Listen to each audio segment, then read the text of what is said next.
I am Kamalesh K. Sirkar. People call me Kam Sirkar. I'm a professor in the Department of Chemical, Biological and Pharmaceutical Engineering at New Jersey Institute of Technology. People don't say New Jersey Institute of Technology, they just say NJIT. So I'm Kam, I'm at NJIT, and now I'd like to talk to you about some of the special research that we do. Again, in membrane separation technologies. One of the things that we do is develop techniques to solve real problems. For example, nowadays salt water is purified by what is called reverse osmosis. You apply a tremendous amount of pressure, 1,000 pounds per square inch, and out comes on the other side of the membrane clean potable water. Now you can do that only with salt concentrations up to about 4.5, 5.5%. There is a lot of water left, and what are you going to do with that? You need to recover water. You need to go up to salt concentrations 20-25% because you have to dispose that off. We have developed a technique whereby you can use waste heat and essentially heat this water up to maybe 40, 50, 60, 70, 80, 90 degrees centigrade, and out comes on the other side of our membrane absolutely clean distilled water. And that process can now handle salt water all the way up to 20%, 25% salt. So this is an exciting technique which can allow you to recover much more water, and then the residue that will be left would be much smaller in volume, and so the cost of disposing that residue off would be much less. Let me give you another example where we are doing quite an interesting piece of work. You know, there is a lot of talk about global warming. You've got to remove CO2 from air. Now, how do you do that? Well, you may be able to develop specific types of membranes and processes whereby you take CO2 selectively out of air and or flue gases for that matter. Flue gases, the power plants, that's the source of biggest worry nowadays, and people are thinking, how can I take that CO2 out of that power plant chimney stack where the gas is going out to the atmosphere? And we are developing processes whereby you can take that CO2 out of that power plant stack gases with relative ease and investing very little energy in that process, and then concentrate that CO2 to say 95% CO2, and then that could be compressed and liquefied and then pumped down some mines for what is called carbon capture and sequestration. We are quite active in this area of research. Let me give you some other examples.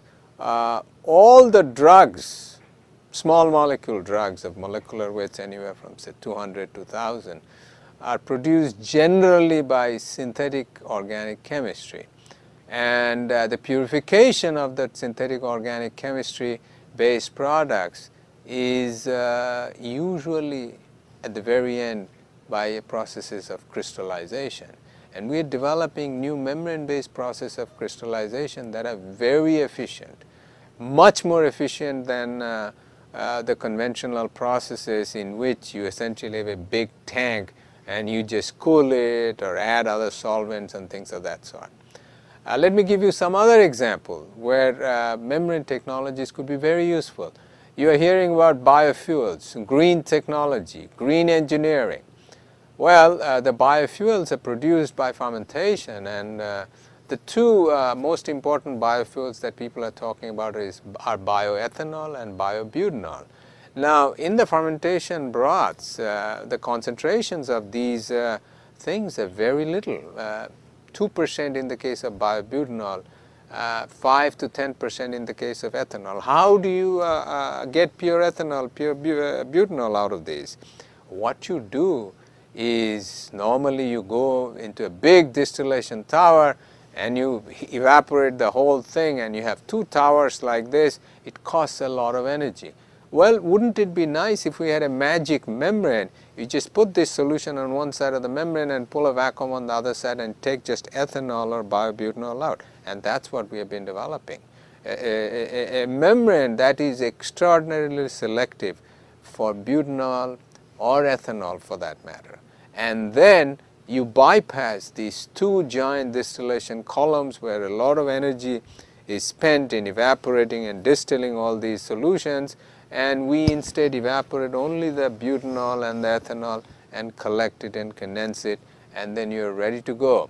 So these are just a few examples where membrane technologies can provide extraordinarily selective separation and purification, cut down on the energy cost, and do a process that's in a device that is very compact.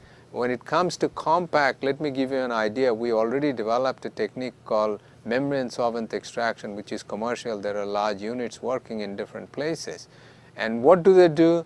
They essentially replace tall solvent extraction columns that are 4 or 5 stories tall into a few straight pipes that are maybe 6 inches in diameter and maybe 4 or 5 feet long. So if that is not compression or compaction, I don't know what is. More importantly, you know, chemical engineers have been dispersing the solvent in water or the water in solvent as drops and then carry out all these extractions. But dispersion leads to potential emulsification, and that causes all sorts of problems. We don't need to disperse, we don't need to emulsify, just pass the two phases on two sides of this membrane.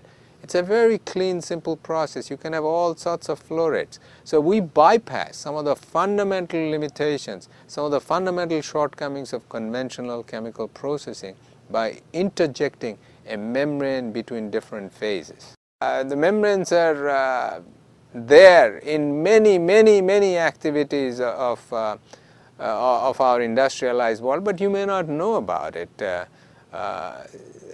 We like it that way. We don't want to get you excited too much about all the things that we do, but we hope that you enjoy the fruits of the labor that membrane separation folks are coming up with.